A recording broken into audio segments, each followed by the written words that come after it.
Merhabalar efendim, hoş geldiniz. Sizi tanıyabilir miyiz? Ben Ayşe İleri kızım. Nereden geliyorsunuz? Yalova Çınarcık'tan geliyor. Ne rahatsızlığınız vardı? Benim şiddetli öksürük vardı.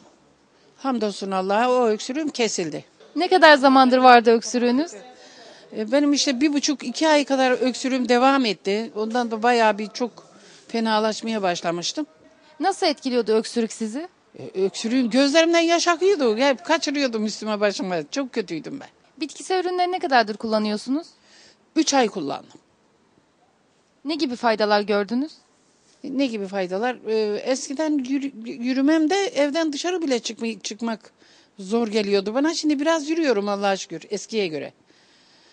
Bir de öksürüğüm kesildi. Ben ondan başka da bir şey şu anda yok. İnşallah daha da iyi oluruz. Ne diyelim, yapacak bir şey yok. Allah razı olsun ondan da sizlerden de yavrum.